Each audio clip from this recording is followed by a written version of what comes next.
assuming we've already got the agenda or the attendance taken. Any changes to the agenda or motion to approve? Move to approve. Is there a second? Second. A second. Any discussion? All those in favor say aye. Aye. Opposed, same sign. Agenda's approved. Minutes of the May 20th, 2023 FARGODOME Authority Board meeting. You all had a chance to look at them. Any questions, comments, or? Motion to approve. Second. Motion and a second. Any discussion? All those in favor say aye. Aye. Opposed, same sign. Minutes have been approved. Any old business? New business? Mr. Sobolik, take it away. All right, thank you.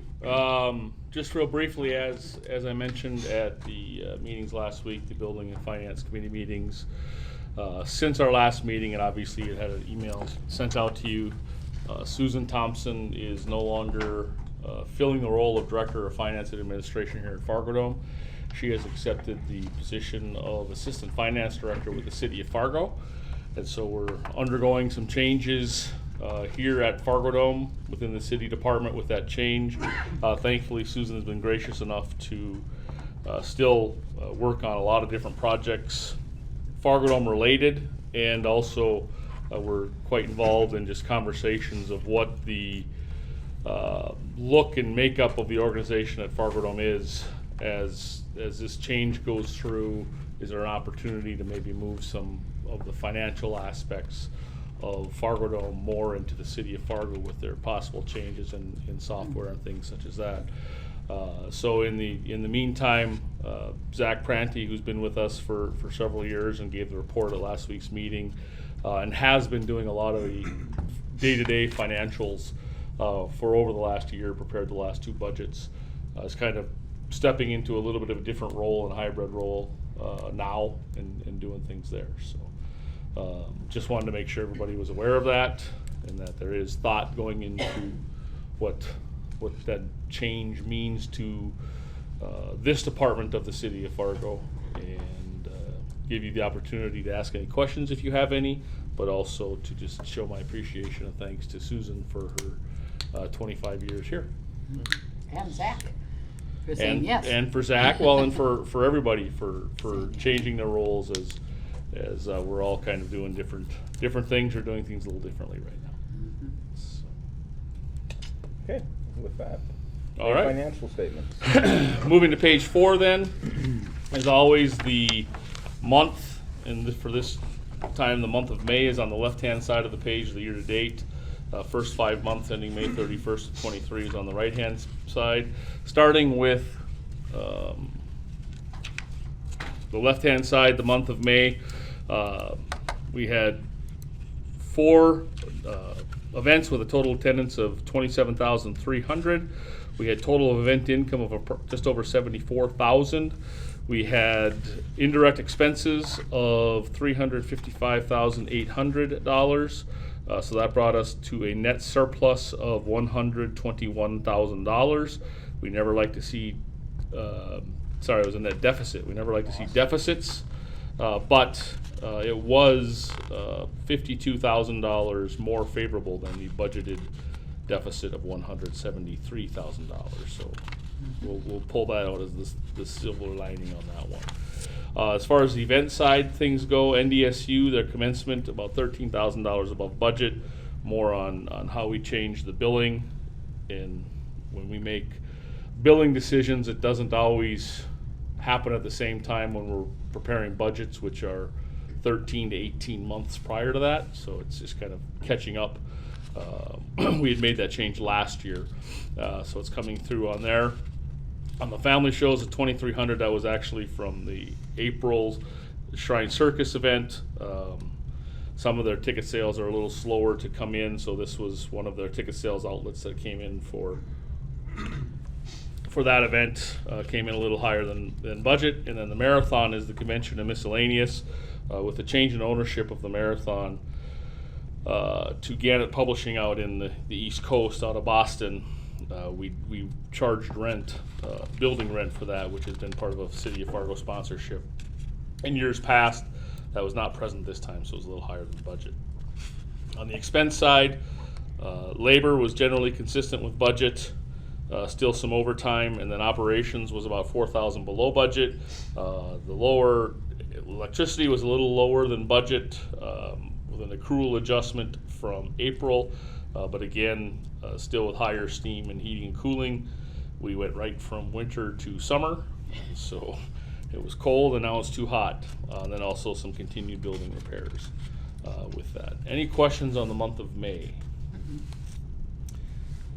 Year to date then, we've had 41 events with an attendance of just over 165,000 attendees compared to a budget of 158,000. We've had total event income of just over 1.5 million compared to a budget of 1,340,000.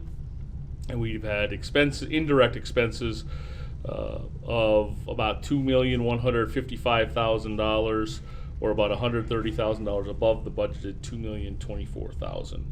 However, that all does result in still a net surplus this time of $216,000 compared to a budgeted surplus of $79,000, so about $136,000 above budget.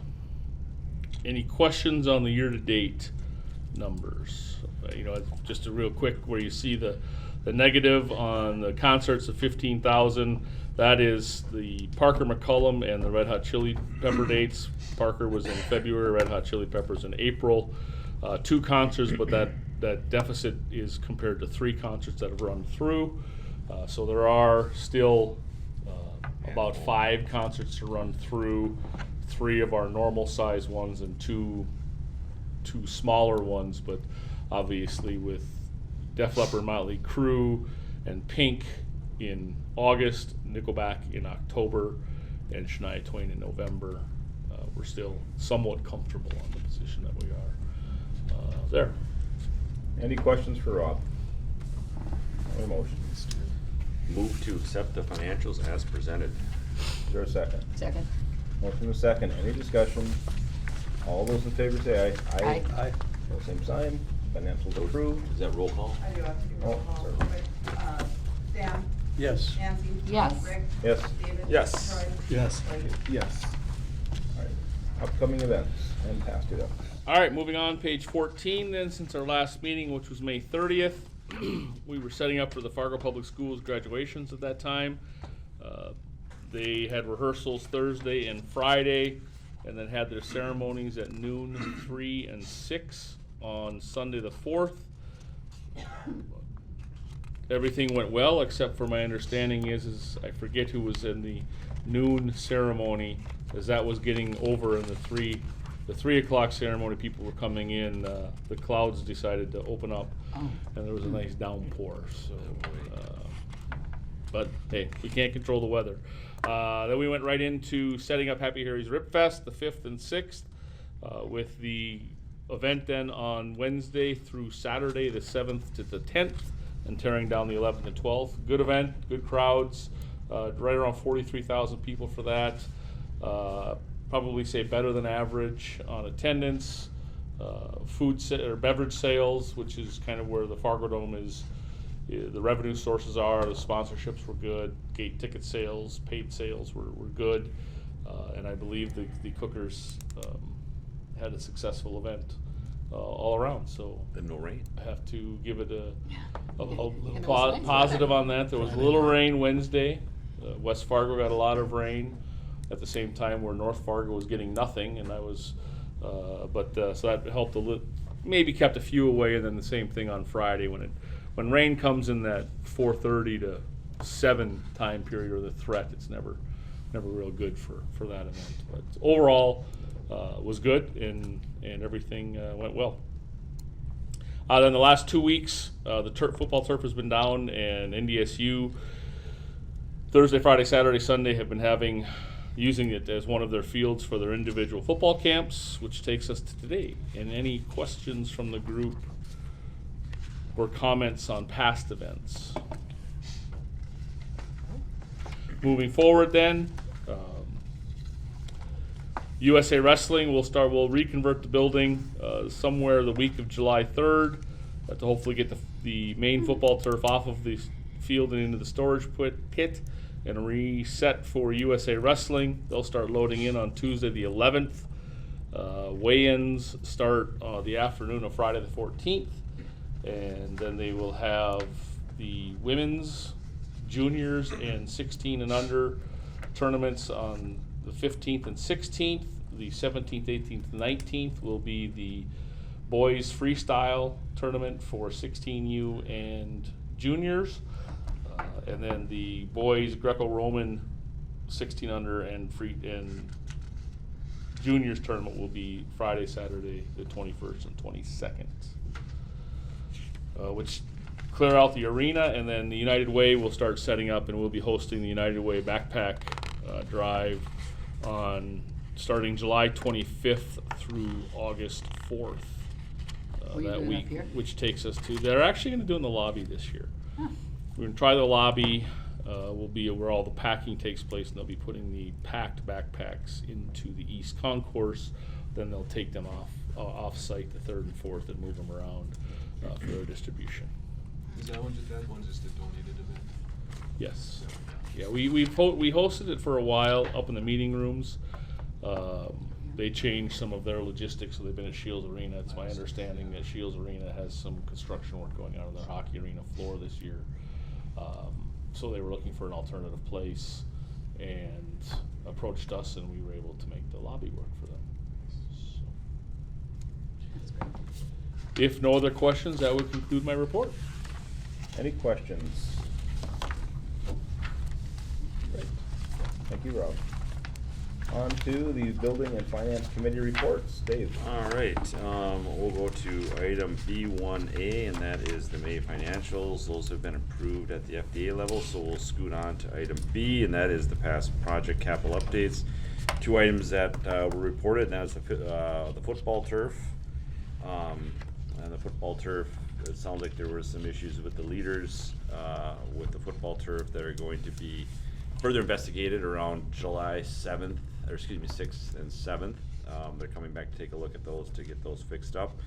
So that was reported. And the other one was the valve installation, and the water loops serving the cold water system already have been completed, and the heating system has been shut down for the season, so the loops serving those parts, so that system can be completed as well. So that was what was reported from the projects and capital updates. Last item is item C, and that's escrow balance performance report. That information is received at the Finance Committee level. No action is taken. So with that, Mr. Chair, that would conclude the Finance and Building Committee report. Any questions for Dave? A motion? Move to accept the Building and Finance Committee. Is there a second? Second. Motion is second. Any discussion? Roll call, please. Dan? Yes. Nancy? Yes. Rick? Yes. David? Yes. Troy? Yes. Lee? Motion passes. Any additional items from anybody? Hearing none, on to item number 5. Is there a motion? So move. All right, we are adjourned.